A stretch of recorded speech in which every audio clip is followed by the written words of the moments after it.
बेलागंज के तमाम निवासियों से निवेदन है कि जो मोदी जी ने कार्य किया है बेलागंज के लिए, आज आपको जानकारी होगी कि 2014 में जब भारतीय जनता पार्टी के नेतृत्व में नरेंद्र मोदी जी देश के प्रधानमंत्री बने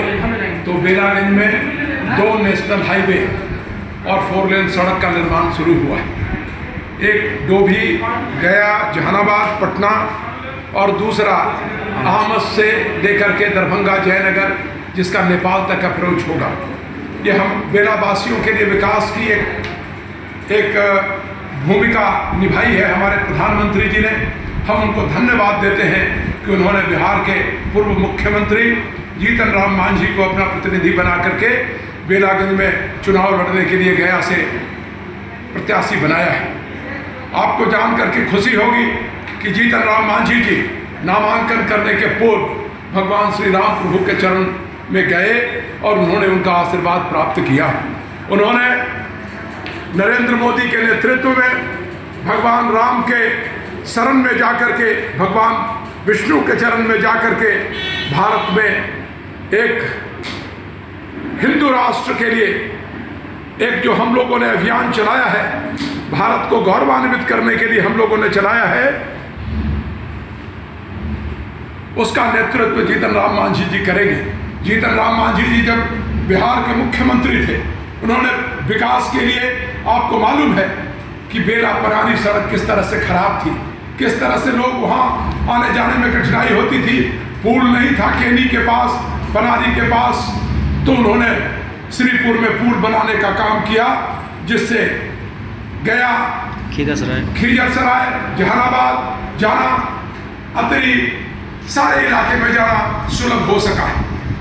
हमारे उस इलाके में विकास की धारा बही है। वैसे जीतन राम मांझी को फिर से उम्मीदवार बना करके गया का विकास करना है, गया जी का विकास करना है, बेलागंज का विकास करना है। बेला के बराबर की पहाड़ियों में जो बाबा सिद्धनाथ का मंदिर है, सोनपुर में मंदिर है,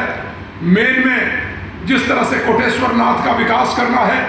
बेला में काली मंदिर का विकास करना है, बेलागंज के आसपास में जो हमारे धार्मिक पर्यटन स्थल है उन सब का विकास करके बेलागंज को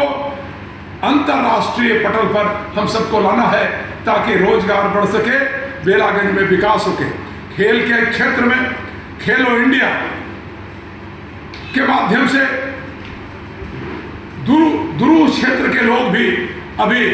आप हिमा दास को आपने देखा होगा जो खाली पैर से दौड़ती थी, उसने ओलंपिक पदक जीत करके अपने क्षेत्र का नाम किया है। लेकिन दुर्भाग्य है हमारे बेलागंज के लिए कि 8 बार से विधायक, लगातार वहां से रहने वाले मंत्री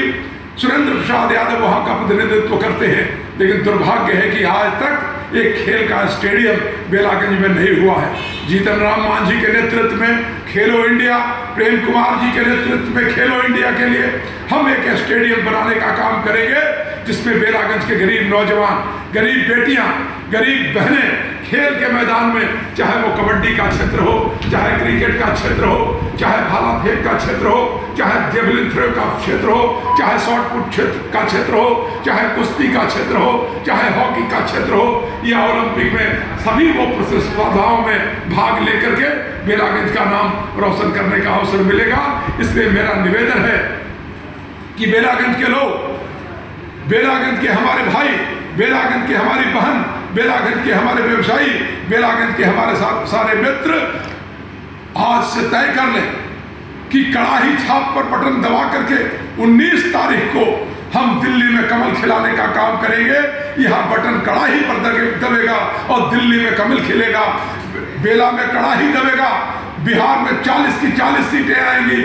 बेला में कमल के ये कड़ाही पर बटन दबेगा और दिल्ली में 400 के पार नरेंद्र मोदी जी